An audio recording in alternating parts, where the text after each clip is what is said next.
William Barry here, coming at you live from the power of the internet. Yes, that sounded extremely pretentious, and I'm well aware of it, and I enjoyed every second of it. Hey, so you know what I'm doing today? I'm doing something that I've never done before here on YouTube. I'm doing a top 5. Now, this has been an arduous process. I've been editing for 2 days. How people do this all the time, I have no fucking idea. But today I'm going to be going over my top 5 champions in League of Legends. And I do hope you stick around. Nice.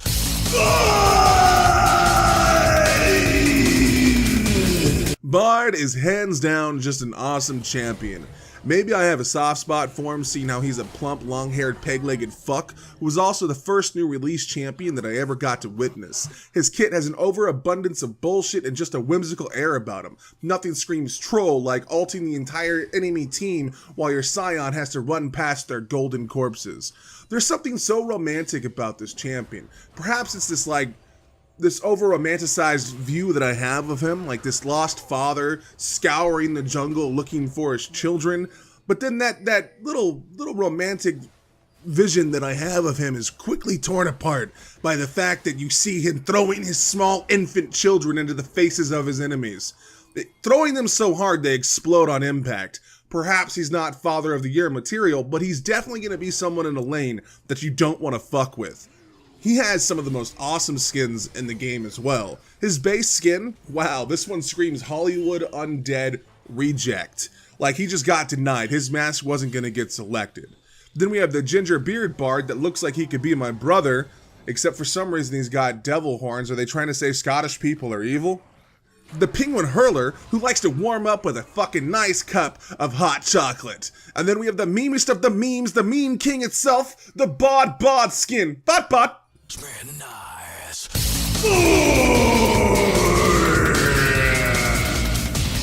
Thresh has to be the hottest motherfucker on the Rift. It's commonplace in today's society to never show any animosity to the blacks. Don't worry, I called Sky Williams and he told me that's the term that I'm allowed to use. In fact, it's the only term that I'm allowed to use. But Thresh is like a mini Trump. Not only is he about putting up walls and shit and taking your motherfucking soul, but this motherfucker went to the one token black guy in League of Legends and stole his motherfucking bitch. So much for the phrase, once you go black, there is no going back. For skins, we got some interesting ones. They're all kind of themed the same for this one champion. So we got the green fart cloud, Alawi's little helper, blue fart cloud, and that red fart cloud for them painful farts. And then we got the waste of RP skin, and then the only other motherfucking skin you're ever gonna need, Grape Drink Thresh. Riot is pretty fucked up, man. This sounds like it would be racist shit. So, you know the most fucked up thing about Riot, though? The most fucked up thing about Thresh? Okay, he's the main rival to the main black guy in League of Legends, right? And it's bad enough that the main black guy in League of Legends does a drive-by with fucking cornrows, but here's where it gets really fucked up. You know how fucking intimidating it is to have a grape drink Thresh come flying at you with the fear of going to jail? Like, come on, he's a fucking warden! Nice.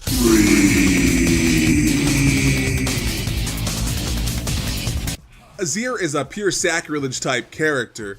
Like, my ancestors were enslaved by the Egyptians because I'm Jewish, and yet for some reason I'm still about to say the shit that I'm about to say. Azir is the one true emperor god that can make slaves out of sand. They live and breathe on the wrath of this furious cock. We all have had that boss that likes to sit back and tell others what to do. You know, this golden rooster motherfucker is the perfect example of others doing all the work and you getting all the credit. Now, I'm sure I'm gonna have to change this list once his rework comes out and they fucking gut him, even worse than he's already been fucking gutted. But he is the one true Emperor God, Shurima's fucking will. Now, for skins, we have some of the most legendary pieces of art ever crafted.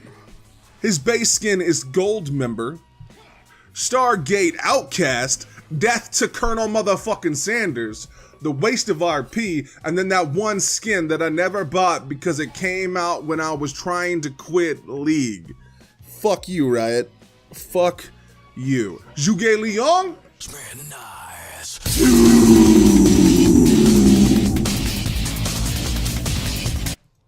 Lee Sin has to be a champion with an overloaded kit. I don't know what makes me more moist, doing a sick fucking outplay while playing the blind monk, or watching low elo Lee Sin players play as if they are in fact blind. I think I'm gonna have to pick the latter on this one. Nothing is ever better than watching Lee Sin go in on every single Q, no matter what. If they don't make an Alu Akbar skin for Ziggs, at least, Jesus, make one for Lee Sin. I feel like seeing the world through Lee Sin's eyes is pretty fucking bleak. Like, it doesn't even matter to him because, like, he could hook up with a fat girl, a skinny girl. He doesn't know the difference. He's just gotta fucking go with it. And I don't understand why Teemo is blind somehow works on someone who's already fucking blind. That's just double blind. What is double blind? I don't even think there's a term for that. Does that mean, like, you also lose sense of touch? Maybe. Now, for skins, we have ponytails are still hip.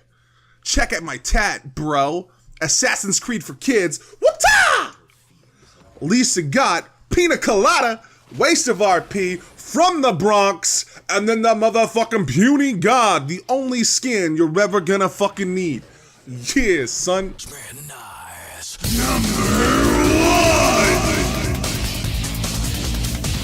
Yasuo is in fact the definition of the word edgelord.